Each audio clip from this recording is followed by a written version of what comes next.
Et je me rends compte que, alors, avant j'appelais ça de la folie, mais en fait, c'est ce qu'on appelle l'intuition aujourd'hui. À 40 ans, tu peux lui donner un mot. Je me rends compte qu'en fait, je sens absolument rien et que c'est pas là que ça doit se passer. De colère, un jour, j'écris sur une grande lettre et je crache tout ce que j'ai au président de la République. Là, à un moment donné, tu te dis, tu approches de la quarantaine, tu te dis, il va peut-être falloir réagir. La passion, c'est bien, mais il y a peut-être possibilité d'être passionné par autre chose et de trouver des mécanismes où l'argent travaille pour moi. Et que moi, je travaille par passion, pas que je travaille pour l'argent. Donc, parce que l'intuition, ma fameuse intuition qui m'a toujours suivie, que maintenant j'accueille et que j'écoute, non plus comme de la folie, mais maintenant c'est ma boussole. En fait, l'intuition, elle vient où? Moi, pour moi, l'intuition, elle vient de tes tripes. Voilà, c'est pas ton cerveau, hein, on le sait, c'est tes tripes. Jean-Guillaume, un jour pendant ta marche, t'appelle en disant, écoute, est-ce que tu te sens capable de prendre le relais, de créer la boîte? T'as 15 jours, ça va être dur. Et aussi, la grande difficulté de la femme, c'est le côté maternel. C'est nous qui donnons la vie et tu as un poids lourd vis-à-vis de tes enfants. C'est-à-dire que maman, elle peut pas jouer avec l'argent. Elle prend ton risque, maman, c'est pas possible. Et j'ai beaucoup de femmes autour de moi qui ne passeront jamais à l'action par peur de se tromper. Hello et bienvenue dans le podcast La Bonne Fortune, cette émission qui te donne les clés pour prendre en main tes finances personnelles. Je suis Ismaël Bernus, un entrepreneur heureux, et avec La Bonne Fortune, mes invités se livrent sans filtre pour te donner les connaissances et les outils qui te permettent dès aujourd'hui de passer à l'action pour que tu puisses investir selon tes envies, selon tes choix et tes objectifs. Let's go! Lisiane, je suis trop content. Merci à toi. Alors, on va rentrer rapidement dans le vif, mais juste pour commencer, donc si j'ai les bonnes informations, tu es né en 1981 à Paris dans les Yvelines, donc dans l'ouest parisien. Tu as fait ta carrière dans le tourisme, plus précisément dans le coaching de voyage. Tu décideras d'y mettre un terme, tu vas nous expliquer tout ça. Concernant ton parcours entrepreneurial et d'investisseuse, t'es intéressé et tu es toi-même investi dans l'immobilier, notamment commercial, il me semble, dans la bourse également, dans les crypto-monnaies, dans le private equity. Tu es également la présidente de Bulls Partenaires, donc une société de plus de 70 associés qui a levé 1 million d'euros pour une participation dans une série C pour la levée de fonds d'une start-up. Tu es également marraine du Women Invest Club et membre de l'association Énergie Femmes. Le tout en étant mariée avec 2 enfants. Donc à bientôt 40 ans, tu les as pas encore. J'ai envie de te demander d'où te vient toute cette belle énergie. Sincèrement, ça vient de quoi? C'est l'envie de vivre. Ça paraît fou, mais mon ostéo, à chaque fois qu'il me reçoit et que je lui explique tout ce que je fais, il me dit, mais pourquoi vous faites tout ça? Mais en fait, j'ai envie de vivre. Parce que la vie est courte, on n'est que de passage. Moi, souvent, j'utilise la phrase le buffet de la vie. C'est-à-dire qu'en fait, tout est devant un buffet, là, sur un buffet devant toi, et tu te sers. Sauf que le timing, lui, il s'arrête pas. C'est la chose qu'on maîtrise pas, on le sait tous. Et en fait, j'ai juste envie d'apprendre ça, grandir, progresser. Et c'est tellement stimulant. Et après, en même temps, au niveau des enfants aussi, on les inspire beaucoup par rapport à cette vision-là. Donc moi, en tout cas, je sais, j'ai notion que je suis que de passage. Et ça fait partie un peu de mon leitmotiv dans tout ce que je fais. Top. Donc, pour revenir un petit peu sur ton parcours, peut-être dans l'enfance, etc., qu'est-ce qui t'a amené un petit peu sur ce parcours entrepreneurial? Quel est le cheminement? Parce que justement, tu le dis si bien, on est de passage. Et donc, qui dit de passage, Anthony le disait très bien sur le dernier épisode. Lui, il parle on est sur un chemin. Et c'est clairement ça. Donc, quel est ce chemin qui t'a amené jusqu'ici as-tu eu des éléments un petit peu dans ton enfance ou un secteur, la famille, etc., peut-être qui t'a amené jusqu'ici? Ouais, et c'était très intéressant d'écouter Anthony par rapport à cette histoire de chemin, parce que moi, quand je l'ai entendu, ça m'a fait rappeler un de mes livres que j'ai adoré lire, qui est L'Alchimiste de Paulo Coelho. Donc on pourra en reparler plus tard, mais ça, c'est un de mes guides aussi. Concrètement, je suis fille de commerçant. Je suis passée d'une enfance, petite maison dans la prairie, tout le monde va bien et le monde est rose, à un monde un tout petit peu plus brutal et entouré d'hommes, en intégrant en fait à 9 ans un bistrot d'un village. Donc on passe de la petite maison dans la prairie à un monde beaucoup plus brutal et en même temps au monde des affaires. Donc à 9 ans, je suis arrivée dans ce bistrot. À 12 ans, je tenais le bar toute seule. un dimanche avec plein d'hommes aussi. Donc là, à 9 ans, en 1990 à peu près, donc j'imagine que tu parles du monde des affaires, il y avait peut-être encore même moins de place qu'aujourd'hui pour les femmes, justement, pour tenir tout ça, je sais pas, Ah, au sein du commerce, c'est ton papa qui totalement. tenait tout ça, ou je sais pas, hein, peut-être que... C'était les deux, c'était les parents, c'était les deux. Et ma mère est aussi une femme inspirante, très bosseuse et qui se faisait respecter. Donc c'était très intéressant de voir aussi de la place de la femme face à ces hommes en fait qui venaient souvent. Il y a des gens qui venaient prendre un café en allant au boulot, mais il y a aussi des hommes qui venaient pour passer leur temps et leur dépression. Donc c'était intéressant de voir comment tu te positionnes dans le relationnel tout en posant des limites. Et puis je manipulais beaucoup le monde de l'argent. Le PMU, le loto. Bon, ce qui était pratique pour mes parents, ça a développé pas mal de chiffre d'affaires. C'est qu'en fait, on dit toujours la main innocente de l'enfant. Donc souvent, ils me mettaient derrière le comptoir pour le PMU et pour le loto, parce que les clients adorent qu'un enfant touche son ticket de jeu. Donc ça faisait monter les enchères et je me souviendrai toujours que la Française des Jeux, d'ailleurs, disait que c'était un très bon élément dans le développement du chiffre. La bonne technique marketing déjà à l'époque. Voilà. Intéressant. Mais du coup, tu vois, cette valeur de l'argent, moi, je faisais les comptes de mes parents, mais comme si je jouais au Monopoly. C'est-à-dire que chaque semaine, je m'installais, j'avais tous les billets, je les rangeais et je remplissais le bordereau de banque, en fait. Donc, moi, l'argent, c'est enfin, ça ne me fait rien. Et d'ailleurs, après, on en reparlera. Quand j'étais en agence de voyage et que je recevais beaucoup d'argent de mes clients, mes collaborateurs avaient du mal à récupérer de l'espèce. Ça les mettait mal à l'aise, alors que moi, ça me faisait rien, mais c'est par rapport à cet enfant. Ouais, en effet, ouais, tu pourras nous dire un peu plus, ouais, ton rapport avec l'argent, qu'est-ce que pour toi ça représente, est-ce que c'est une valeur ou est-ce que c'est juste un véhicule, un moyen, est-ce que, ouais, voilà, ouais. Ouais, c'est un moyen. Après, quelque chose qui m'a beaucoup marqué dans mon enfance, c'est quand on est allé à la banque et que le billet était faux et que je voyais la sueur du front de mes parents de bosser comme des chiens. Et ça, c'est inspirant pour mes choix futurs, de les voir travailler comme ça pour peu. Et puis que quand le billet était faux, ils te gardaient les billets et que du coup tes parents perdaient de l'argent. Donc ça, au niveau de la banque, j'avais déjà une approche un petit peu. Ils sont pas gentils eux, en tant qu'enfant. Ouais, t'avais. Voilà, j'avais cette approche-là, mine de rien. C'est des petites graines en fait qui sont semées dans ton cerveau d'enfant. Et pour parler de la place de la femme, parce que je sais que tu es un ancien pompier. Exactement. Dans ce village, voilà, j'avais intégré la caserne en jeune Ah, sapeur-pompier. cool, je savais pas. Tu me Ouais. l'avais caché, ça, Ouais. Lisiane. Oh, bah, il y a plein de choses, hein. Et j'avais intégré la caserne du village et les femmes n'étaient pas encore intégrées à ce moment-là. J'étais, je crois, 2 ans avant que les femmes commencent à rentrer. Bon, ça n'a pas été une expérience des plus fameuses, mais encore une fois, ça a permis de forger le caractère au sein des hommes. Mais après, j'ai adoré ça. Mon frère, lui, est rentré, il est pompier pro aujourd'hui. Cool. Voilà. Donc ça, c'était la fameuse expérience du commerce où tu découvres l'énergie de l'argent, tu découvres ce monde d'hommes et le fait d'arriver à tenir même un bistrot à 12 ans, un dimanche, tu vois, où c'est blindé, t'as même pas peur. Et puis, tu découvres aussi tes parents qui travaillent énormément pour pas grand-chose et pour payer leurs factures. Donc, tu as tout ça. À 18 ans, je pars vivre avec mon amoureux qui est mon mari aujourd'hui. Ouais. J'achète mon premier appartement. Le but, c'était pas d'acheter en soi, c'était de commencer une vie ensemble, sauf qu'on a eu une belle opportunité. D'accord, donc tu l'achètes à l'époque à crédit? Non, parce qu'en fait, c'était un bien qui était à 200 000 francs, on va dire 30 000 euros. D'accord. Tu te rends compte? Donc c'était donc 18, du coup, ouais, en 99, 2000. Oui. T'achètes, tu tombes sur une opportunité en fait c'est suite à un décès, tu sais, d'un héritage, quelqu'un qui voulait se débarrasser de cet appart. D'accord. Et le mari que j'ai rencontré, lui, est boulanger, donc apprenti, donc il a commencé à mettre de l'argent de côté dès son apprentissage. Et mes parents m'ont mis au bout pour qu'on puisse acheter l'appartement sans crédit. Donc là, tu commences ta vie de jeune femme, tu profites de la vie. Et moi, j'ai fait un BTS tourisme par passion des voyages. Voilà, donc je travaillais en agence de voyage à l'époque.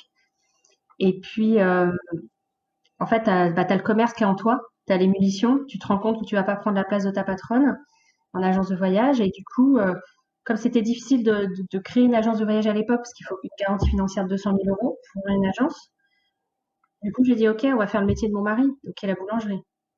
Donc, je vais renouveler le schéma que je connaissais, la création d'entreprise dans le monde des commerçants. D'accord. On devait partir au Canada, puisque là, c'est ma passion du voyage. Ok.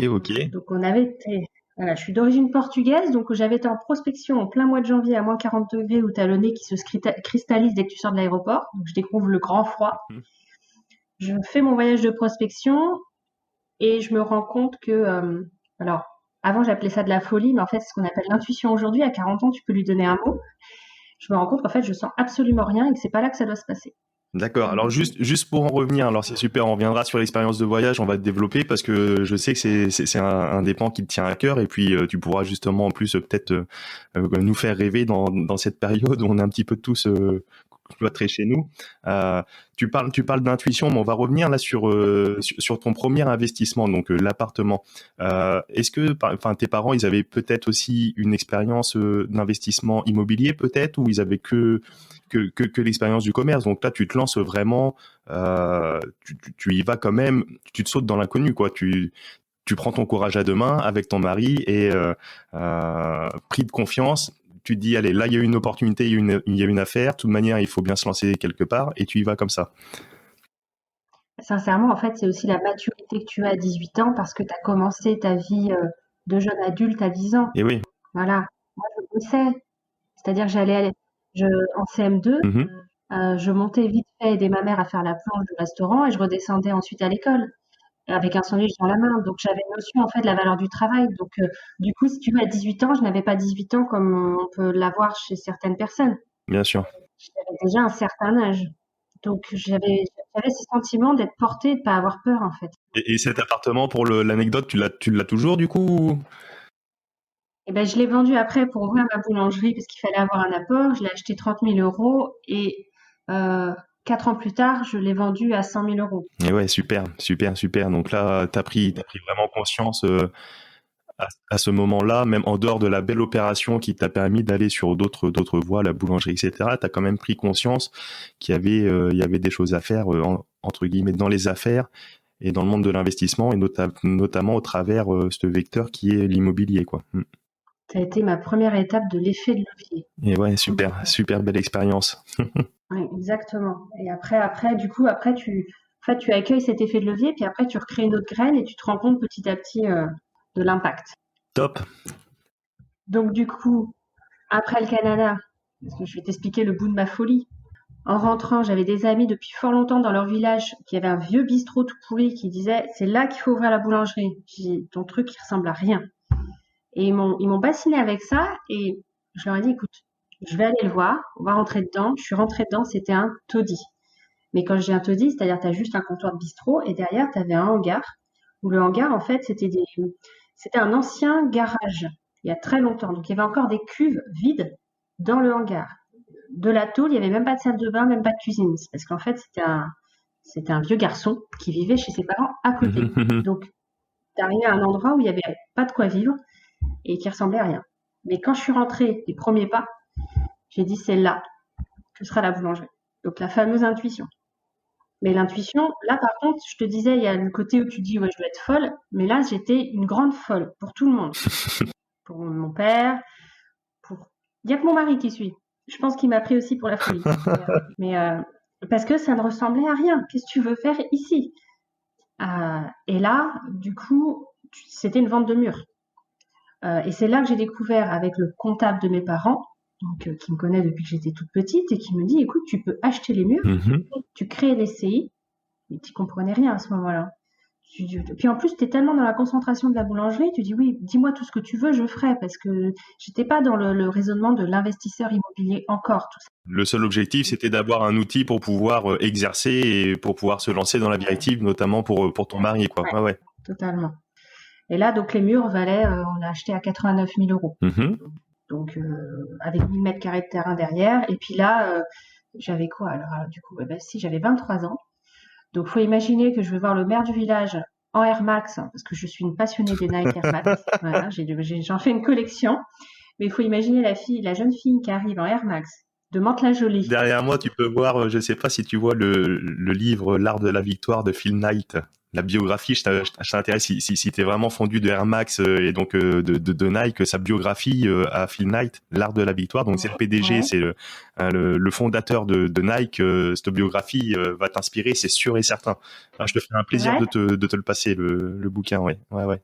Ah bah écoute, ça fait plusieurs fois qu'on m'en parle. Donc écoute, s'il y a un lien avec mes Air Max, c'est qu'il y a peut-être un truc qu'il faut que je dise quand même, hein. Il faut que j'approfondisse. Donc imagine, je vais voir monsieur le maire avec mes Air Max, je viens de Mantes-la-Jolie, la fameuse ville. Mantes-la-Jolie, Val-Fouré, France, hein, tu vois. Et puis 23 ans, toute jeune, et qui dit je vais ouvrir une boulangerie dans votre village, bon, il m'a rayonné. Euh, Ensuite, l'étape des banques. J'en ai fait 10 en tout, hein. Celle qui m'a suivie, c'est la dernière, la 10e, bien sûr. Celle où j'ai été la plus mauvaise au niveau de l'entretien, parce que tellement je n'y croyais plus et j'avais tendance à plus croire en ce qu'ils nous disaient. J'ai essuyé une tonne de refus avec des excuses bidons. Tu sais, je me rappelle de ce fameux banquier qui garde des faux billets. Bon, bah là, maintenant, j'avais l'image du banquier qui dit je dis non à votre dossier parce que je pars en vacances ce soir. Ouais, ouais, ouais. Ah, je connaissais pas. D'accord. Ensuite, non, parce qu'il n'y a pas de boucher. Non, bah, pour des raisons de chiffres. Enfin voilà, j'ai essuyé plein de noms. Et d'ailleurs, le dernier, quand il m'a dit si, je vous suis, je lui ai dit non, mais je ne crois même plus parce qu'à chaque fois que ça monte au-dessus, il y a toujours une excuse. Enfin, j'étais nulle à cet entretien. Et là où je veux t'amener, c'est dans ma folie. C'est qu'en fait, un jour de colère, et ça, c'est pareil, ça fait partie de mon évolution d'arriver à le dire, parce que c'était mon petit secret avant. Et depuis 1 ou 2 ans, j'arrive à en parler. Vas-y, vas-y. De colère, un jour, j'écris sur une grande lettre et je crache tout ce que j'ai au président de la République, qui était Jacques Chirac à l'époque. Cool. Je crache tout, ma colère. Vous dites qu'il faut aider les jeunes, vous dites ceci, cela. Voilà toutes les banques. Je mettais les noms des banquiers, je mettais les banques, tout. Voilà les excuses, etc. Voilà, j'ai déposé ça comme si je me soulageais en fait et que j'avais besoin qu'ils le sachent Je vois aussi. bien la scène, j'imagine bien, il y a eu les différentes révolutions, le printemps arabe, etc. Et puis là, j'imagine la petite Lisiane, la petite Lisiane avec ses Air Max, la révolution des Air Max, tu vois, au président de la République. C'est exactement ça. Mais moi, j'ai vraiment fait ça pour me dire si ça peut aider quelqu'un et puis moi, ça me soulage de partager. Mais en fait, ça a été très loin cette histoire. C'est qu'en fait, cette fameuse banque qui me suivait où j'ai été nulle apprenait en même temps qu'une société avait repris le dossier et se portait garant de notre projet. Moi, je me suis dit, bon, ça doit être la banque qui a fait les démarches. Sauf qu'avant d'ouvrir une boulangerie, tu dois faire un stage d'une semaine à la Chambre des métiers obligatoire. Mhm. On y va. Là, il y a une boîte de garantie des projets qui se présente à tous les porteurs de projets. Là. Et à un moment donné, il dit, le Mantec, le Mantec. C'est pas vous qui avez écrit au président de la République? Et là, c'est limite ton secret, tu sais, tu dis, oh mon Dieu, oh la honte. Et là, tu dis oui. Il a l'air de dire on en parle après, quoi, parce que là, il y a beaucoup de monde. Et en fait, il dit non, non, c'est très intéressant parce que ce que vous avez fait, en fait, c'est que votre dossier, vous savez, on se porte garant de votre projet. Je dis oui, tout à fait. Il dit votre dossier est arrivé au bureau de M. Sarkozy lui-même, ministre de l'économie de l'époque, et qui nous a mandaté pour suivre votre projet. Et ouais. Et là, tu découvres tout devant tout le monde.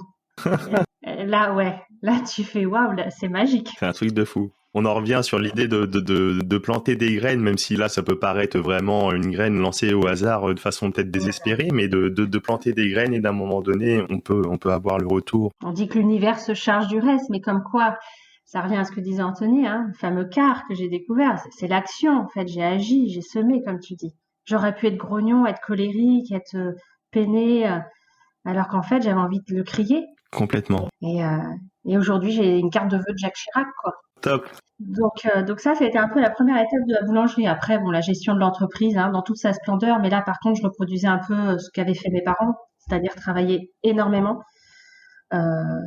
J'ai fait 5 ans dans la boulangerie, j'ai l'impression d'avoir fait 10 ans de ma vie. Mhm. Et là, un autre exemple de ma personnalité, et ça c'est pareil, avant je me vantais pas de tout ça, parce que je me disais, mais on va me prendre pour qui? Donc là, tu transformes le bar en boulangerie, tu fais une extension de maison, hein, parce qu'il faut créer une cuisine, une salle de bain, enfin voilà, donc là, ça fait 240 mètres carrés aujourd'hui, le tout. Et le gars qui s'occupait du labo, aux normes, Mhm. justement, il devait surveiller les travaux, il ne l'a pas fait.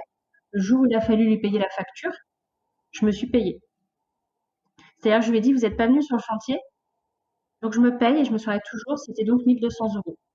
J'ai dit, j'enlève 1200 euros sur la facture, parce que c'était moi le maître Et d'œuvre. ouais. 24 ans. 24 ans, la petite gamine qui dit ça à un chef d'entreprise, eh ben, il a été bluffé.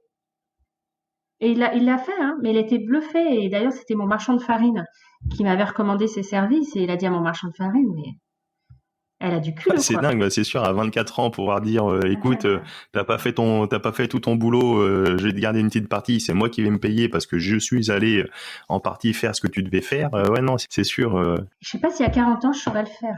Eh oui, c'est ça qui est bluffant. Enfin, avec du recul, des fois, je me dis, est-ce que c'est de la naïveté? Non, je pense que c'était de la rage. À ce moment-là, tu as la rage. Et c'est pour ça que j'invite vraiment, mais tous les jeunes, entre 20 et 30 ans, je dis pas qu'après, on n'arrive pas, mais 20 et 30 ans, c'est magique, l'énergie qu'on a.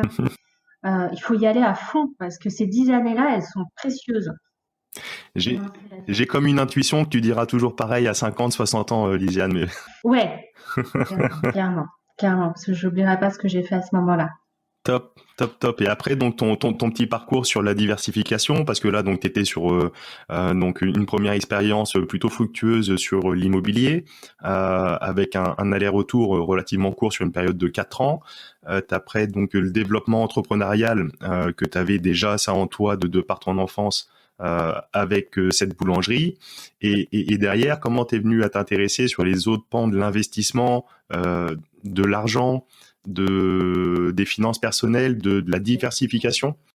Ben, concrètement, en fait, après, j'ai vendu le fonds de commerce, j'ai gardé les murs. Mhm. Donc là, j'ai découvert ce que c'était que d'avoir du patrimoine qui travaille, puisqu'avant, je travaillais pour payer mon loyer, alors qu'ensuite, je n'avais plus besoin. C'était un locataire qui payait mon crédit. Donc là, ça a été la première étape. Du coup, quand j'ai voulu me remettre dans mon métier du voyage, parce que tu vas voir le cheminement de la diversification qui a eu lieu essentiellement il y a 2 ans, en gros, hein. C'est plutôt récent où j'ai voulu monter en puissance. Donc là, du coup, j'avais ma garantie financière, j'ai fait construire ma maison, euh, j'ai payé la maison cash grâce à la boulangerie. Alors ça, c'est pas bien, hein. Mais en même temps, à 40 ans, ça me permet de plus avoir de crédit d'ici 2 ans. C'est pas mal, mais voilà, ça c'est par rapport à nos formations qu'on a aujourd'hui. On sait que c'était pas bien. Donc du coup, après, j'ai reproduit le même schéma, c'est-à-dire j'ai racheté des murs pour créer mon activité de tourisme, puisque là, je pouvais lancer mon activité de tourisme. J'ai vendu mon fonds de commerce et j'ai gardé les murs. Donc aujourd'hui, j'ai les murs commerciaux de ces deux structures. La première où j'ai créé mon entreprise boulangerie, le métier de mon mari, et la deuxième, mon activité à moi du tourisme. Et là où je veux en venir, par rapport à la diversification. Moi, l'argent, il n'y a pas de tabou, donc on peut parler chiffres avec Ouais, moi. bah c'est bien l'idée de l'émission, hein, c'est justement de faire péter tous ces verrous qui peut y avoir autour des sujets comme l'argent, l'investissement, etc. C'est vraiment ça, parce que euh, comme j'aime à le dire, c'est un sujet qui peut paraître déjà vaste et complexe, comme je te l'expliquais en off. Et puis c'est vrai que pour beaucoup, enfin c'est tabou. On a l'impression de pas vouloir parler de sa propre expérience, de peur d'avoir soit les convoitises, soit les regards, je sais pas, soit une incompréhension, soit ou alors le jugement, ouais, voilà, ou même de la part de ses proches. Attention, t'es sûr, tu vas pas te brûler les ailes, etc. T'as beaucoup, même si c'est euh, initialement de la part enfin, un message qui se veut bienveillant comme ça.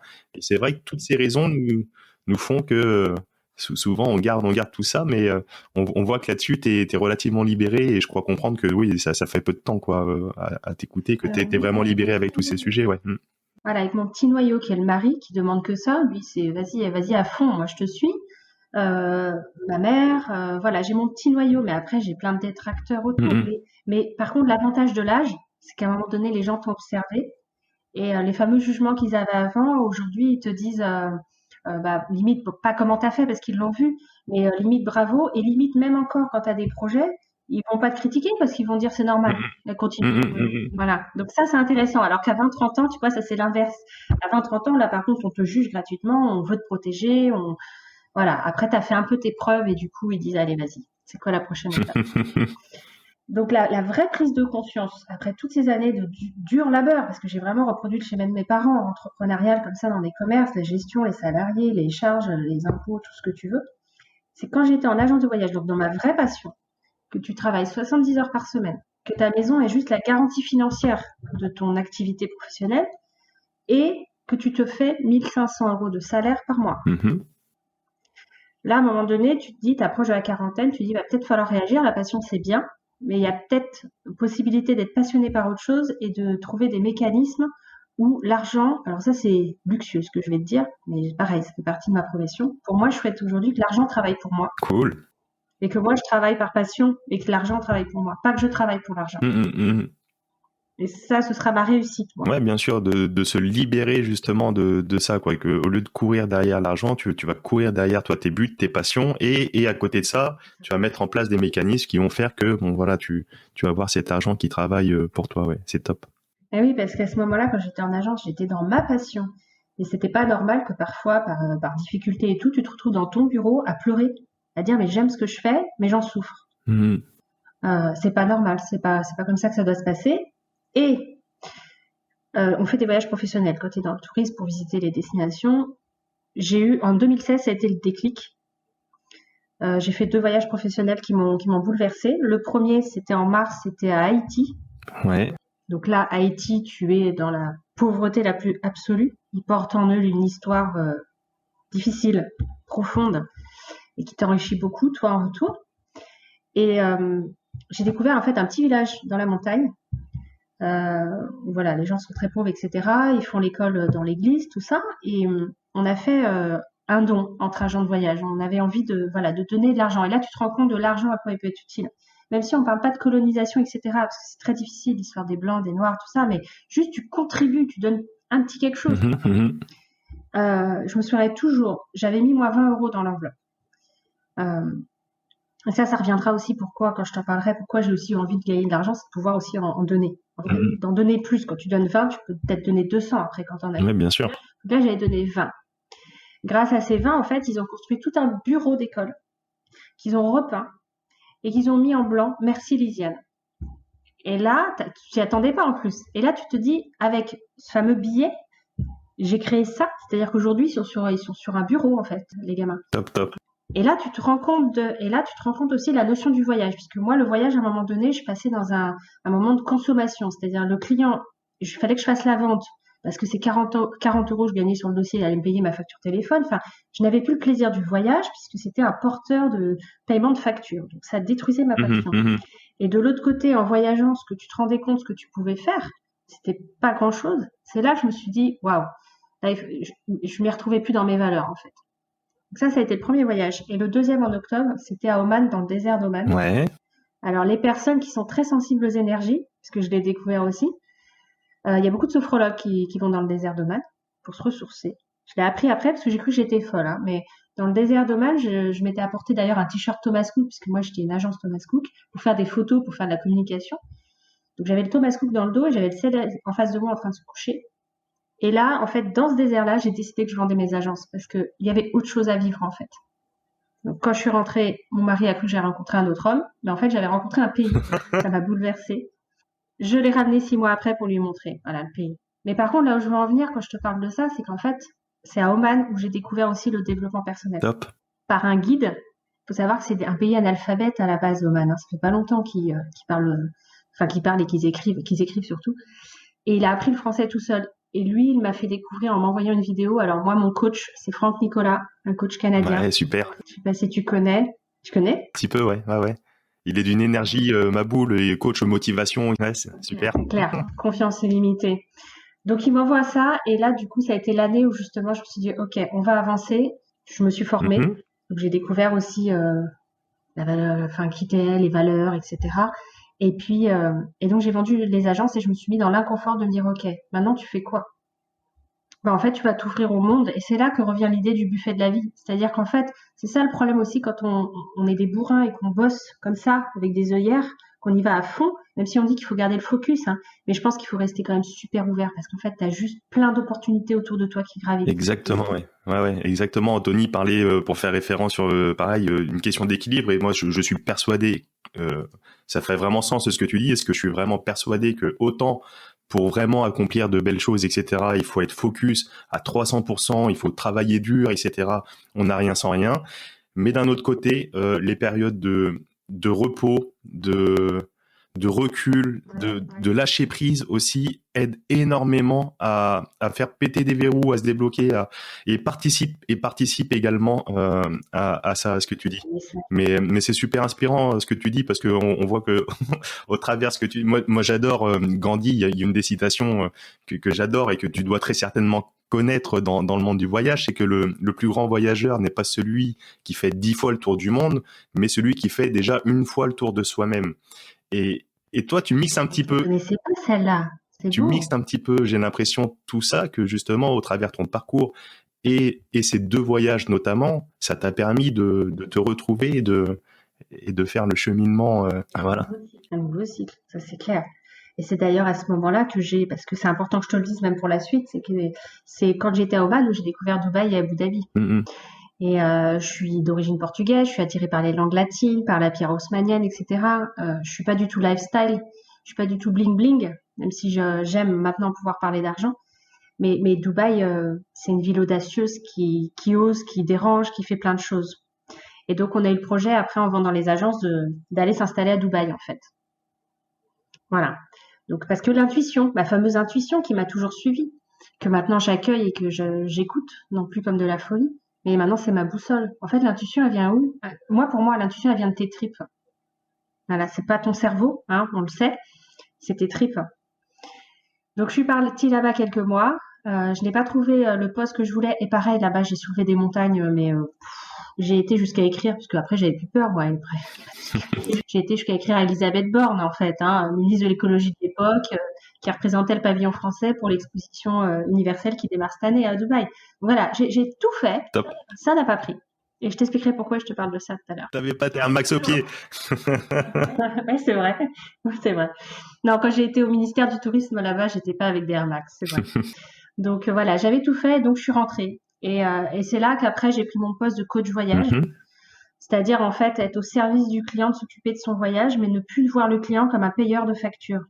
C'est-à-dire qu'en gros, je vais me concentrer que sur le voyage et je n'aurai plus la gestion de l'entreprise derrière. Donc ça a été un rééquilibre au niveau de mes valeurs. Et à partir de là, je me suis ouvert à tout. Je dis, je suis open, je veux tout découvrir. La crypto, montre-moi. La bourse, montre-moi. Voilà. J'ai ouvert les vannes. Top, top. Et là, en fait, tu te rends compte qu'il y a le monde qui nous entoure, et puis tu as le monde parallèle, il est juste là, mais il y a des gens qui ne veulent pas le voir, mais il est juste là. Mmh. Et curieuse, et puis besoin d'émulation, et puis envie de créer l'entreprise aussi. Là, j'en avais plus envie. Du coup, voilà, je me suis mis à fond dans cette découverte, et donc je me suis rendu compte qu'il y avait beaucoup d'hommes, je me suis rendu compte qu'il y avait peu de femmes, et je me suis aussi rendu compte que c'était pas bien que moi j'en parle autour de moi, que je m'intéressais de tout ça. Je me cachais. Mmh. Pourquoi je te le dis au passé? Parce que c'est seulement depuis l'année dernière où je commence à faire ce que j'appelle mon coming out, en fait, de dire oui, oui, je m'intéresse à la crypto. Ouais, ouais, je fais de la bourse. Ça fait bizarre, hein? Excellent. Donc je suis débutante. Enfin, je veux dire, je suis curieuse surtout. C'est même pas être débutante, là, c'est être curieuse. Ouais, j'ai l'impression que t'as peut-être une philosophie, une belle approche où toujours se remettre en question et toujours se considérer débutant, c'est un éternel recommencement et toujours au travers de ça, c'est que tu as une volonté, on le sent, d'apprentissage, toujours d'apprentissage, de curiosité et d'ouvrir, de pousser les portes pour encore mieux comprendre ce qui nous entoure. Top. C'est c'est de la nourriture, l'apprentissage, en fait. On a l'impression que ça fait un télo quand on dit aux gens, faut que tu lises tant de livres, faut que tu regardes, faut que tu recherches, faut que tu t'intéresses. Non, c'est pas pour être un intellectuel, c'est juste parce que ça te nourrit, quoi. Ça te nourrit. Et puis, encore une fois, ce buffet, quoi. Top. Tout est à ta disposition, hein. Les gens, quand ils disent t'as de la chance, ça, je veux pas l'entendre, cette phrase-là. C'est pas une question de chance. Mhm. Et aujourd'hui, du coup, tu as des investissements que tu privilégies parce que là, donc, tu évoques un petit peu donc l'immobilier commercial où tu as gardé donc les murs de tes anciennes agences. Tu vous parles de la crypto, de la bourse. Tu es également donc, comme je le disais, présidente donc de la société Bulls Partenaire, donc qui a investi, qui a levé donc 1 million pour investir dans une start-up qui est Green Bull, qui est une fintech sur tout justement l'éducation financière. Et du coup, est-ce que tu as une classe d'actifs aujourd'hui peut-être particulière qui t'anime, ou alors tu es vraiment curieuse et tu mets tout sur le même plan, ou est-ce que tu as une stratégie particulière et quelle est ta vision là-dessus? Est-ce qu'on a bien compris la curiosité, etc. Parce que ce sont vraiment des secteurs très variés, quoi. Concrètement, la crypto m'anime, Ouais. mais c'est un sacré bordel. Faut pas se le cacher quand même. Je veux dire, il y a tellement de crypto-monnaies qu'on peut se perdre et on peut faire des conneries. Donc, elle m'anime par son énergie, par son audace. Moi, j'ai besoin de ça, en fait. Elle dérange, hein. Elle dérange beaucoup. Et puis j'oublie pas, moi qui suis issue du tourisme, de ce fameux moment de transition que j'ai vécu en agence où Internet arrivait. Internet arrivait comme le concurrent de notre métier, alors qu'en fait Internet aujourd'hui est un allié puisque le client fait ses propres recherches et nous derrière on fait la valeur ajoutée. On n'a plus besoin de tout dire, on rajoute. Et moi, je me fie à ça pour la crypto où il y a un refus.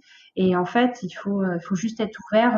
Je crois que c'est le pays de l'Argentine qui, justement, la crypto-monnaie les aide à avoir une monnaie beaucoup plus forte que leur monnaie locale. Enfin voilà, PayPal, Elon Musk. Enfin voilà, Mhm. ça bouge. Donc à un moment donné, il faut en avoir conscience. Après, on peut parler de spéculation, etc. Mais même au-delà de ça, ce qui est intéressant, moi, dans la crypto, c'est la gestion des émotions. J'ai découvert cet aspect-là de moi, justement, comment gérer tes émotions. Voilà.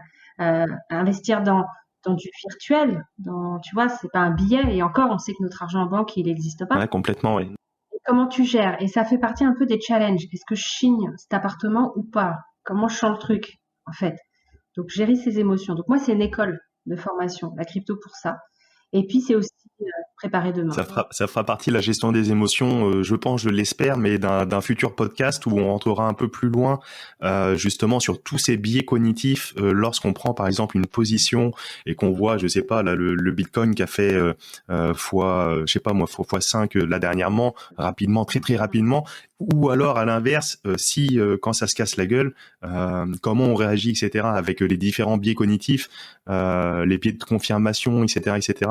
Et ça fera très certainement partie d'un futur épisode parce que c'est super intéressant de voir justement comment on réagit face à ça. Mais c'est sûr que la gestion des émotions c'est très important pour Une gérer très, très bonne école. pour gérer tout ça et dans le domaine de la crypto là-dessus c'est sûr qu'on est bien servi quoi vu de la volatilité de l'actif excellent. Clairement. Et puis, au début, tu mets un billet sur un nom. Et en fait, après, tu t'éduques parce que tu te rends compte qu'il faut voir le projet, il faut voir si ça te parle, les valeurs, etc. Donc, c'est un apprentissage aussi là-dessus de pas faire n'importe quoi. Mm-hmm. Donc, ça, c'est un petit peu le monde de demain qui est déjà là aujourd'hui et qui existe déjà depuis hier. Complètement, oui. La bourse, ça, ce qui est intéressant pour moi, c'était un gros mot avant aussi. Hein. Mon Dieu, la bourse, c'est que fait pour les personnes qui le peuvent, et les institutionnels, etc. Et en fait, la bourse, ce qui est intéressant, c'est de pouvoir investir sur des boîtes auxquelles tu crois, auxquelles tu as envie de mettre une de tes graines, justement. Donc ça, c'est formateur là-dessus. C'est dommage qu'on nous apprenne pas tout ça, d'ailleurs, à l'école même. Ouais, bien sûr. Bon, Ouais. on pourra en reparler. Et ce qui m'a plu, et c'est là qu'on s'est rencontré, Ismaël, c'est le fameux private equity. Concrètement, moi, j'avais pris la formation de Yann Darwin RLT pour la bourse, puisque j'étais dans ce cheminement-là. Top. Et voilà. Et puis fin juillet, en fait, ils nous parlaient d'une levée de fonds sur la société, donc Green Bull. Alors, de mémoire, ils aiment pas qu'on dise start-up. Pour info, pour toi, hein. Les concernant, ils sont un peu anti-start-up parce que c'est vrai que les start-up, c'est un mot à la mode et en même temps, tout le monde lance des start-up et Green Bull est sur un état d'avancement et même s'ils ont l'énergie, peut-être que ça peut donner du start-up, mais j'avais lu un article où justement ils disaient qu'ils voulaient pas utiliser ce terme. Petite parenthèse. Et du coup, il y avait cette levée de fonds et je me souviens toujours l'intuition tout de suite. J'ai dit, on y va. Mon mari me dit, tu vas les trouver comment? T'inquiète pas, pouf, pouf, pouf, pouf. Quand tu veux, tu trouves de l'argent. Et donc voilà. Et donc on s'est lancé. Comment te dire? Normalement, il devait y avoir des personnes qui devaient gérer la société, qu'on devait créer ensemble, en fait, Ismaël, hein, pour réunir tous les associés. Tout à fait. Alors, juste pour expliquer et définir et faire un petit arrêt sur image là-dessus. En fait, donc, Green Bull fait une levée de fonds. Donc, la société fait une levée de fonds pour augmenter la croissance, etc. Et donc, il y a deux possibilités d'investissement en direct. Hein, donc, soit c'était de passer en direct et là, c'était un certain montant. On peut le dire. Oui, Hein. on peut le dire, bien sûr. Donc, c'était à partir de 150 000 euros par personne pour être en direct.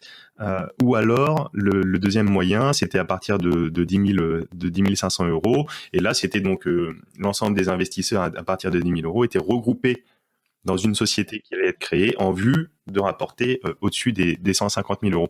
Et donc, c'est là où il y a eu cette société, donc Pulse Partenaire, qui a été créée avec 70 associés, plus de 70 associés, qui a récolté donc 1 million d'euros pour pouvoir investir dans Green Bull, et c'est de cette société-là dont tu es donc la présidente. Donc on est bien sur un système donc de private equity. Juste pour refaire un petit feedback là-dessus. Enfin le fonctionnement, en fait, c'est une prise de participation en action. C'est un domaine qui est moins liquide que, par exemple, l'investissement en bourse sur des entreprises cotées, où là, il y a une très, très grosse liquidité. En 2 clics sur Internet, on peut échanger des valeurs, etc. Que là, non, il y a quand même une prise de participation où il y a un engagement sur une durée de temps qui est beaucoup plus grande, qui peut être 2 ans, 3 ans, 4 ans, 5 ans, 7 ans, 10 ans, en fonction d'une éventuelle sortie, d'un éventuel rachat, d'une nouvelle levée de fonds. Et donc voilà pour resituer un petit peu Oui, t'as bien raison. le processus, parce que c'est sûr que pour toi ça va te paraître forcément t'es dedans, t'es à 300 000 à l'heure, mais voilà, va faire un petit arrêt sur T'as image bien raison, le but c'est de transmettre. Complètement. et donc ton expérience là-dessus, donc tu avais cette envie d'investir, de prendre participation du coup, et donc tu t'es lancé après échange avec ton mari. Oui, complètement. Après, ce qui était improbable, c'était entre guillemets d'être président. Et ça, c'est pareil, c'est un beau mot placé tout en haut, mais en gros, je suis juste une associée qui a géré la société et qui l'a lancée. C'est tout. Et c'est ça qui est intéressant dans cette expérience de private equity sur Green Bull, c'est la relation humaine en fait. C'est-à-dire que tu t'associes. Alors pareil, hein, ça sorti de zone de confort. Hein. Fille de commerçant, on t'a appris de jamais être associé, travailler beaucoup et pas être avec d'autres personnes. Voilà. Ça, pour moi, c'était une sortie de zone de confort. En plus, c'est des gens que tu connais même pas. Et en plus, Jean-Guillaume, un jour pendant ta marche, t'appelle en disant, écoute, est-ce que tu te sens capable de prendre le relais, de créer la boîte? T'as 15 jours. Ça va être dur.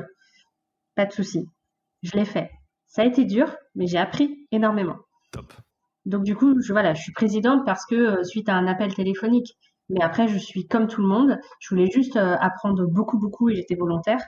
Et encore une fois, faut pas oublier, ouais, 74 associés, ouais, des gens que tu connais pas, derrière un écran, en pleine période de crise. Top. Faut pas oublier l'année 2020. C'est-à-dire que tu mets des sous dans une entreprise, alors là, c'est la totale. C'était vraiment un gros décroché.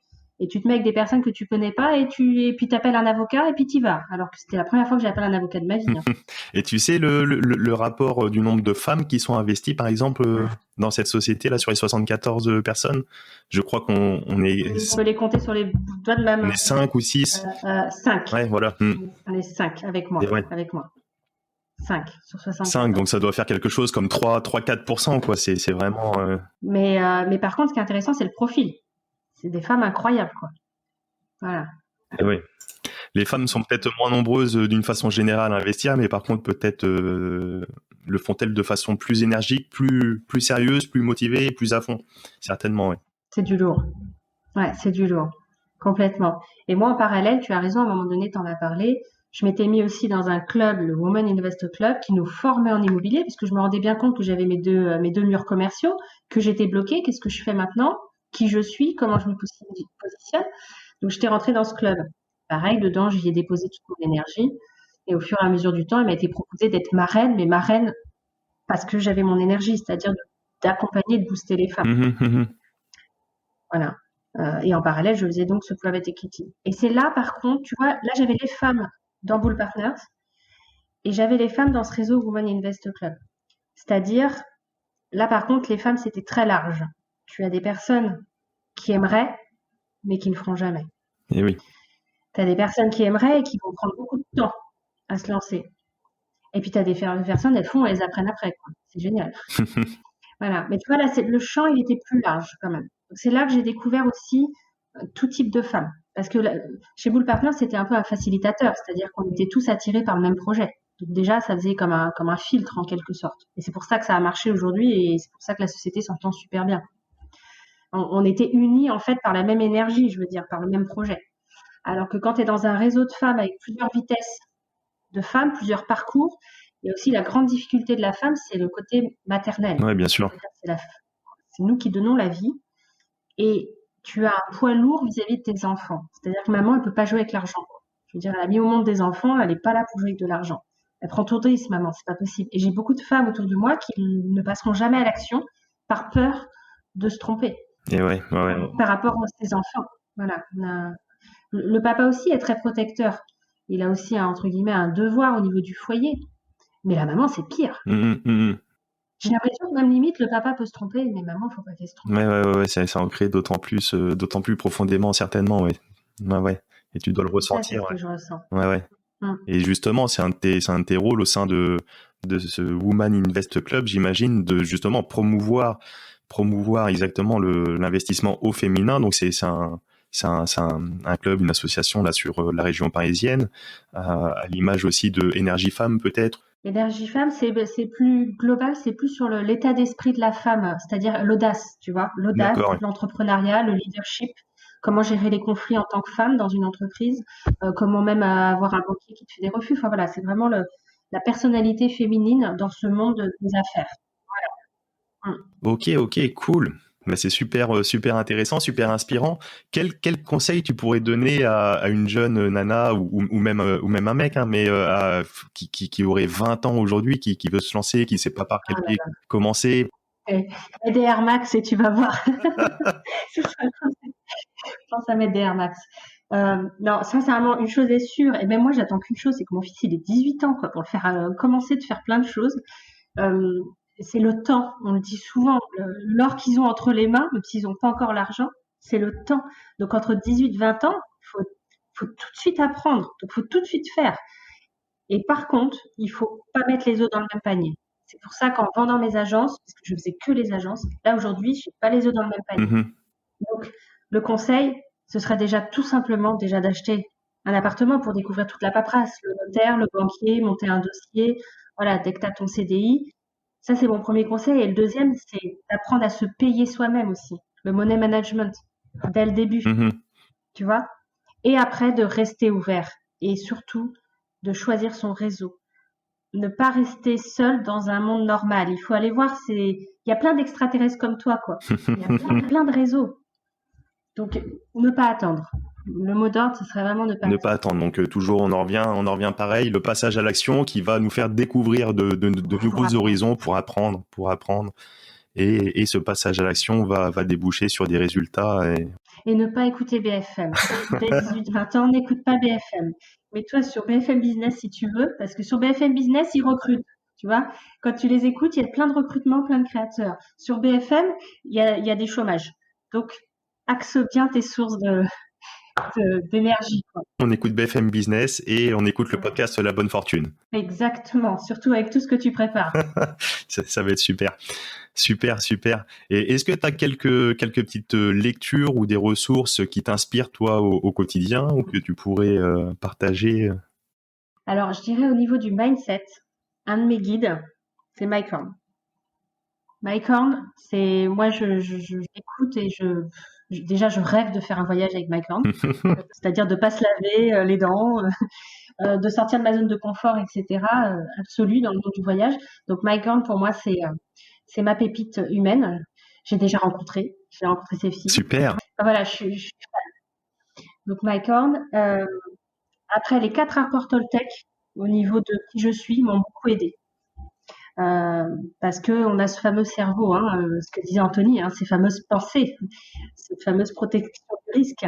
Et puis, la grande difficulté dans mon parcours, ça a été d'apprendre et j'en suis pas encore arrivée au bout, à accepter qu'on puisse ne pas plaire à tout le monde. Ça, c'est mon petit souci, mais qui vient de l'enfance où tu es devant le client et tu dois être parfaite. C'est une scène de théâtre, la vie. Tu vois, il y a devant le rideau, derrière le rideau. Donc, les 4 accords Toltec m'ont aidé sur ce chemin-là de l'apprentissage, d'apprendre à ne pas plaire à tout le monde. Et là, aujourd'hui, ce que je lis, c'est No Rules, Rules de Netflix, le créateur Reed Hastings, qui est très intéressant sur la culture de l'entreprise. Ok, super. J'irai voir, ouais. Pas longtemps. Ok. Et puis, du coup, dans ma to-do, là, je vais avoir l'art de la victoire. Mais sinon, après, j'ai lu du Tony Robbins, les 7 clés de la maîtrise de l'argent, qui est un gros pavé. Voilà, j'ai Margot Klein aussi, Bonjour Richesse, très audacieuse, qui m'inspire aussi. Elle dérange. En fait, ma progression, c'est que je me rends compte de plus en plus, c'est que j'aime les gens qui dérangent, mais qui font, qui sont audacieux. Moi, ils m'attirent. Mais je pense que s'il m'attire tellement, c'est parce que moi, il faut que je passe ce fameux cap. Mhm. Donc, tu vois, c'est bien beau d'avoir 40 ans, mais je suis pas arrivée au bout encore de là où je veux arriver. Super. Sur cette audace, tu vois, d'assumer. Et super intéressant. On mettra de toute manière tous les liens parce que t'as donné énormément de pépites là en termes de ressources. Donc on pourra tout mettre dans les liens de l'épisode. Et est-ce que t'as une petite routine matinale? Alors j'ai cru comprendre que t'aimes bien commencer ta journée, d'aller faire un tour dehors, de marcher ou courir tous les jours. Est-ce que t'as une petite routine que tu te fixes comme ça au quotidien pour avancer? Alors ça, c'est pareil. Comme je te disais avant, j'estimais que j'étais folle et maintenant, aujourd'hui, je joue avec ma folie. C'est-à-dire que même mes voisins ne s'étonnent plus de rien. Je vais en effet, dès le matin, je prends alors ma potion magique qui est ce qu'on appelle la pisse de dragon. Mhm. Alors là, les gens vont dire qu'est-ce que c'est que ce truc? Tout va bien. En gros, c'est de l'eau tiède avec du citron et tu mets ça avec du curcuma, voire même avec un peu de miel. Donc c'est la fameuse boisson à jeun. Ça, c'est mon rituel. Et je vais tout de suite marcher dehors. Qu'il pleuve, qu'il neige, qu'il vente, tout de suite. Et c'est pas une marche du genre je me balade, hein. C'est que je pousse le corps et j'accueille la journée. En fait, je me connecte à la nature. Et ça, c'est plutôt intéressant en tant que maman parce qu'avant, je me levais, je m'occupais des enfants tout de suite. Alors que là, j'ai ce rendez-vous avec moi avant pour ensuite rentrer chez toi. Et là, les enfants, ils voient une maman qui est juste qui a déjà accueilli la journée en fait, qui est pas en train de subir la journée. Donc ça, c'est non négociable et ça fait 2 ans que je fais ça, puisque bien sûr, j'ai lu le Miracle Morning d'Adele Rhodes. Mhm. Chaque fois, j'inverse les... j'ai essayé la méthode du Savers, Mhm. n'est-ce pas? Euh, c'est ça qui est intéressant dans le développement personnel, c'est que tu prends tout et après, tu as envie de faire à la lettre et puis après, en fait, tu te découvres que non, il faut que tu acceptes qui tu es et qu'est-ce que tu te prends. Ce fameux buffet, tu vois. Ah, le silence, la méditation. Et du coup, moi, j'ai tout disloqué. Du genre, je marche toute la semaine pour démarrer la journée et le week-end, c'est la méditation le matin en fait. Mon vrai rendez-vous avec moi. Donc, du coup, tu vois, j'ai tout positionné. Alors, écrire, j'écris énormément. Si tu as du stress, des inquiétudes, la tristesse, normalement même de la joie, tu as ton cahier, tu déposes en fait. C'est-à-dire que tu vides. Donc ça, c'est important dans mon hygiène de vie. Mais sinon, oui, ça fait 2 ans où je marche, mais du genre ce matin, ça glissait quoi. Le voisin, il rigole, tu vois. Mais c'est non négociable. Super. C'est juste énorme. Super, super. Et est-ce que tu as des petits projets à venir ou des petites... Tu veux le savoir? Je t'ai pas oublié. Ah ouais. Ouais, bah je risque de fêter mes 40 ans qui sont au mois de juin toute seule dans une ville dont j'avais l'intuition en 2018. Et pourtant, j'avais été dans cette ville. Et quand je courais mes footings là-bas, je regardais le Burj Khalifa en disant, mais pourquoi je suis là? Je sais que je dois être là. Mais j'ai tout fait. L'opportunité ne se présente pas. Bah, comme quoi, ces fameuses graines, tu fais ton chemin, etc. Et puis là, tu fais cette levée de fonds. Mhm. Et tu fais cette création d'entreprise incroyable avec des associés que tu ne connais pas. Et puis tu rencontres quelqu'un d'extraordinaire et tu lui dis merci parce que toi, tu es issu d'une industrie du tourisme qui est en train de mourir avec le Covid et que grâce à lui, en fait, il t'a offert une énergie qui est la tienne, donc Green Bull. Et puis 3 jours avant Noël, on t'appelle en te disant est-ce que tu serais prête à revenir sur Dubaï? Mais je te promets absolument rien. Ok. On demande à la famille, tout le monde est partant, même pas peur. Ok. Et puis fin janvier, début février, on te envoie une fiche de poste. Et en fait, tu rejoins Green Bull Group. Top. C'est excellent. C'était top de le faire avec toi en podcast comme ça, n'empêche. Et, euh, et donc voilà. Et donc j'ai su ce matin que tous les papiers étaient en règle. Et haute sortie de zone de confort pour la maman que tu es. Dans 15 jours, je pars à Dubaï Super. sans mes enfants. Donc là, je peux te dire que la vie, elle te teste vraiment au fond de tes tripes Mhm. parce que je suis une maman kangourou, jamais sans mes enfants. Mais c'est là que tu apprends aussi à connaître la valeur de ta vie. Tu es maman, mais tu es femme, tu as ta vie, ta propre vie. Mhm. Le Mhm. fameux sujet de l'égoïsme aussi, c'est difficile ça. Mhm. Et apprendre à regarder le monde à travers les yeux des enfants. Ça serait un conseil que je pourrais donner à tes auditeurs. Parlez à vos enfants. Ils vont vous apprendre plein de trucs. Je me souviendrai toujours quand je mangeais avec mon fils, mon grand, moi j'ai un grand qui a 13 ans. Je lui disais, maman, elle doit prendre une grande décision. Il y a un train qui passe devant elle. Moi, dans ma vie, j'ai toujours décidé et j'ai fait ce que je voulais. Là, c'est la première fois de ma vie où il y a un train qui passe, qui t'ouvre la porte et dit, tu veux rentrer? Là, tu dis, waouh, c'était pas prévu. Et tu te dis, je dis à mon fils, je dis, là, si je refuse, je vais regretter. Et si je prends, je fous le bordel dans la famille, quoi. Je veux dire, Mhm. maman, elle chamboule tout. Et t'as ton fils qui dit, mais maman, moi, que je suis devant un contrôle et qu'au final, je sais pas quoi répondre, je fais quoi? Bah, j'essaye, c'est tout. Et là, tu te dis, putain, on se prend la tête en tant qu'adulte. Alors, je suis désolée, le gros mot, c'est du Lisiane aussi. C'est un mot que j'utilise beaucoup. On se prend la tête alors que l'enfant te dit quoi? Essaye. Et vous connaissez cette fameuse phrase de Nelson Mandela, hein. Voilà, soit t'apprends, soit t'essayes. Tu perds jamais. Soit tu gagnes, soit tu apprends. Ouais, Ouais. c'est ça. Exactement. Et là, tu dis, waouh, la claque. Et là, j'ai mon deuxième enfant, Mm, qui a 6 ans. Du fait du Covid en France, du fait que le papa travaille du matin au soir très tard, je vais avoir personne pour m'occuper de mon deuxième. Mon grand, il est autonome, mon deuxième. Donc, je vais être obligée, imagine, ça a été dur, de le déscolariser, de l'emmener chez ma mère qui est au Portugal. Et ouais. Et là, pareil, tu culpabilises. Tu vois, c'est la semaine prochaine que je prends l'avion avec lui. Je fais l'aller-retour vite fait. Et là, ton fils, il te dit, mais maman, il n'y a pas d'autre solution. Tu sais, vraiment avec la voix toute douce, alors toi, tu as la vie d'adulte. Et il me dit, tu as envie d'aller travailler? Bah, je dis oui. Et il me dit, bah, moi, je prends l'avion, je vais chez mamie. Il n'y a pas d'autre solution. Sinon, tu travailles pas. Tu penses tellement au meilleur pour eux, tu casses la tête et en même temps, tu as tes tripes qui disent, non, mais alors là, ce truc, je le laisse même pas passer en rêve, quoi. Moi, j'appelle ça un miracle dans ma vie, hein. Mais c'est en même temps les miracles, et c'est là où je te disais, faut pas dire que les gens ont de la chance. Tout vient de tes graines. En fait, pour moi, dans la vie, on est des agriculteurs. Tu mets des graines. J'avais écouté un TEDx comme ça. Tu mets des graines partout. Tu es qui tu es, tu sèmes. Et en fait, à un moment donné, il y a une graine qui va pousser. Ouais, complètement, on en parlait la semaine dernière, on évoquait avec Anthony encore une fois le potager et c'est clairement ça, hein. Donc tu vois, on en revient, j'adore toutes ces analogies entre le buffet de la vie, le chemin, etc. Bon, en tout cas, je suis super content de l'apprendre comme ça, puis en live. Je l'ai su ce matin que j'avais le droit de parler, que j'avais le droit de le partager. On m'a pas interdit de parler, mais de le partager, puisqu'il y avait tout un processus. Parce qu'en toute honnêteté, Lisiane m'avait dit avant cet entretien, j'ai du nouveau là qui est sur le feu, etc. Par contre, je peux rien dire, je peux rien te dire, et pour l'entretien, je sais pas, etc. Donc je me suis dit, mince, c'est super frustrant, pourquoi elle me fait ça, quoi. Mais bon, après, bon, passons. Et donc du coup, tu vas faire quoi au sein de Green Bull qu'est-ce que tu as testé encore? Je vais gérer la communauté, je vais gérer tous les associés, tout ce que j'ai aimé faire à travers cette expérience. Super, en fait. Tu vas continuer ton chemin là-dessus, ouais. Ouais, je vais booster, je vais me nourrir, c'est juste énorme. Je vais m'entourer d'autres extraterrestres comme moi, en fait. Moi, je demandais que ça. Enfin, je vais même vous dire, le calendrier de 2020, j'ai passé tellement de temps de travail en septembre pour Bull, mais vraiment, hein, jusqu'à 2-3 heures du matin, c'est absolument pas bien, hein, pour le sommeil, hein. Mais j'étais à fond, j'adorais. J'ai effacé le mois de septembre et j'ai mis Green Bull sur le mois de septembre. C'est-à-dire que le mois de septembre s'appelait Green Bull, en fait. Tellement, voilà, pour moi, je lui disais merci, en fait. Je lui disais merci. Top. Et un miracle. Pour moi, c'est un miracle et c'est une chance. Après, ça fait flipper, hein. Je dis pas, hein, t'as ce fameux cerveau, tes fameuses pensées là qui te disent est-ce que t'en es capable, etc. Mais tu te dis juste que tu laisses pas passer ça. Et puis, t'es bien entouré aussi. C'est une bonne équipe. Voilà, donc t'es le premier à le savoir. Je vais l'annoncer ensuite à nos chers associés de Bull Partners. Mais je suis contente. Franchement, la vie est belle, il faut juste semer, quoi. N'attendez pas, il faut juste semer et après t'attends. Et t'attends pas sans avoir semé. Excellent. Voilà, et il y a aussi l'idée de la femme, hein, je pense, hein, dans l'idée du recrutement, il est aussi sous l'idée de la femme, pour féminiser un petit peu.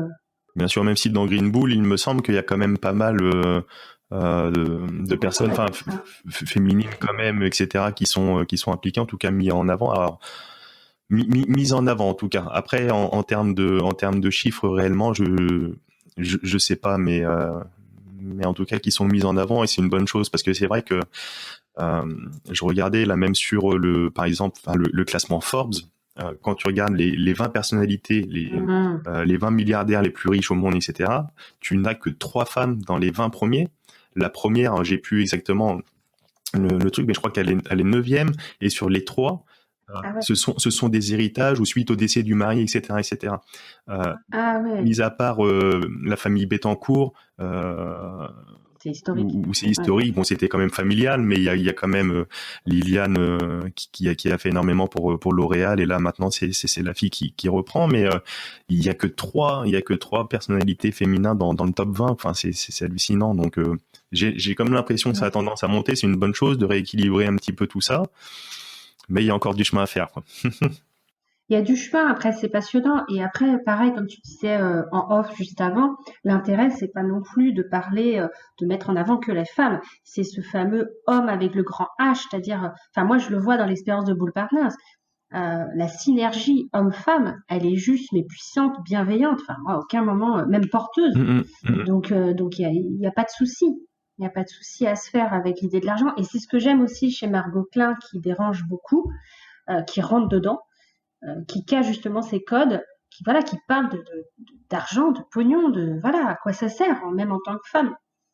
Et par contre, là où moi j'ai des difficultés des fois, et ça s'il y a des personnes qui m'écoutent, qui me connaissent sur le podcast dans le tourisme, c'est de parler d'argent dans le tourisme, ça c'est très dur. C'est limite tu es sale encore une fois, le voyage, l'argent, ça va pas ensemble en soi. Mais moi en fait, tu sais pourquoi aussi même je rejoins Green Bull et pourquoi je défends la diversification des revenus en tant que femme, c'est pour dire aux gens, déjà l'argent doit travailler pour toi, apprends ça, et d'aider les gens à ce qu'ils gagnent plus pour voyager mieux. Parce que moi, j'ai assisté à tout cet univers des low cost qui faisait payer les hôtesses de l'air au lance-pierre, tu vois. Tout ça, moi, je suis pas pour ça.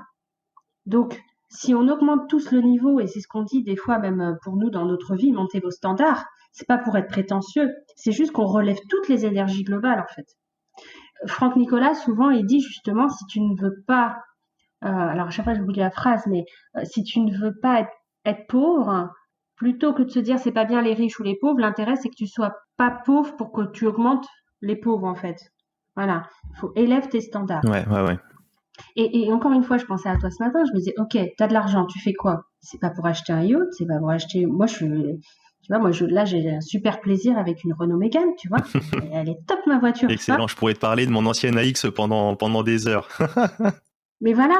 Et c'est pas pour ça, c'est ce que ça génère déjà en patrimoine, même pour tes enfants. Et moi, pourquoi je veux gagner de l'argent aujourd'hui? Je le dis parce que souvent on nous pose la question, pourquoi? C'est quoi ton objectif? C'est que moi je veux voyager sans compter. Et ça veut pas dire que j'aurai l'hôtel 5 étoiles Sofitel, hein. C'est juste que là, demain, si je dis, ah bah tiens, on va en Australie, que ça paraisse simple.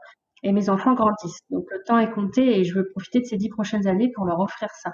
Super. Alors du coup, ça fait à peu près 1 heure qu'on est ensemble, c'est super. Mille merci encore une fois, Lisiane, pour ton temps, ton énergie de bon matin. C'est vraiment extraordinaire. Alors, je sais pas quand est-ce que les auditeurs vont écouter ça, mais que ce soit du matin, du soir, enfin c'est vraiment fou. Encore félicitations pour cette superbe surprise et nouvelle. Je suis vraiment très content pour toi. Où c'est qu'on peut te retrouver? Est-ce que tu as des sources particulières ou par mail ou LinkedIn ou d'autres réseaux? Peut-être on mettra tout dans les commentaires. LinkedIn, tu peux. Et après, je dirais ce qui me tient à cœur, c'est Dubaï. J'ai une page Facebook Dubaï The Place to Be. Parce que bon, ça revient à l'histoire où je savais bien qu'il y avait un truc à Dubaï, mais même si Green Bull aurait été à New York, à Hong Kong ou quoi, j'aurais été. Hein. C'est pas Dubaï qui fait que je vais chez eux. Hein. Ça, c'est important que je le dise. Mais par contre, ce qui est agréable, c'est que je vais pouvoir montrer un Dubaï à travers les yeux. Et ça me tient à cœur. De montrer qu'il n'y a pas ce qu'on vous montre à la télé, le lifestyle, et l'authentic style, c'est ce que je veux créer. Donc Dubaï The Place to Be, c'est ma page Facebook qui me tient à cœur. Et pourquoi je fais ça aussi, c'est pour vous montrer, parce qu'en fait, ce que offre la ville de Dubaï à ses habitants, elle l'offre au monde aussi en termes d'état d'esprit. Voilà, c'est des personnes qui sont visionnaires. Hein. Et on a besoin de vision dans ce monde de brouillard là, avec le Covid. Donc, je dirais cette page-là et LinkedIn surtout. Ok, super. Bah, écoute, on viendra te rendre visite dans tes nouveaux bureaux, dans tes futurs bureaux à Dubaï. Et en attendant, tu pourras nous envoyer tes selfies avec tes Air Max au bureau, hein, par contre. C'est obligé. Celle-ci, je l'attends. J'adore mes Air Max. C'était top. Bravo pour ce que tu fais, Ismaël. Hein.